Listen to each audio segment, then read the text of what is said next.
A young man disguised himself as a scarecrow to escape his pursuers. When the gang leader Jake approached to investigate, he pretended not to notice the boy's clever disguise. He motioned for his crew to step back a few paces. Then all four of them pulled their triggers at once. Countless pellets riddled the boy's body like a sieve. But what they never could have imagined was that the boy's spirit would possess the very scarecrow he'd been hiding in. Soon after, the boy's mother took the killers to court. But the cunning Jake denied everything. He claimed they were just using the scarecrow for target practice and had no idea there was someone inside. With no way to prove otherwise, the judge had no choice but to declare them all not guilty. The next day, one of the killers suddenly discovered a scarecrow had appeared out of nowhere on his farm. When he went to check it out, he was shocked to find it looked exactly like the young man they'd murdered. He rushed to tell his buddies and their boss what he'd seen, but Jake just laughed at them, calling them cowards. He said they were obviously feeling guilty and seeing things that weren't there. However, when the man returned home, he found the scarecrow had vanished. Just as he was about to head inside for the night, he heard terrifying screams coming from the barn.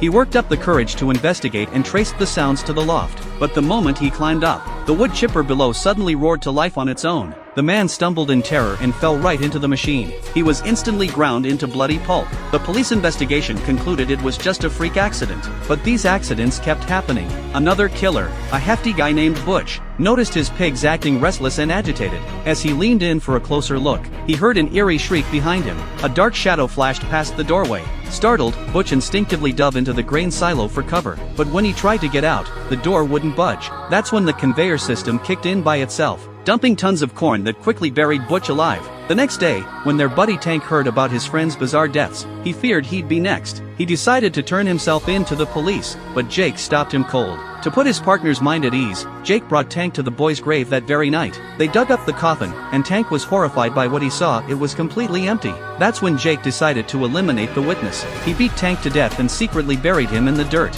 On his drive back to town, Jake encountered a little girl on the road. Just as he was about to get out and check on her, she mysteriously ran into the woods. Something came over Jake, and before he knew it, he was chasing after her. When he finally came to his senses and was about to confront the girl, a bulldozer suddenly started up behind him. Strangely, there was no operator, it was moving on its own, heading straight for Jake. He ran for his life, but when he spun around, he crashed right into the scarecrow. The pitchfork in its hands pierced clean through his stomach. And so, all four killers ultimately paid the price for their crimes.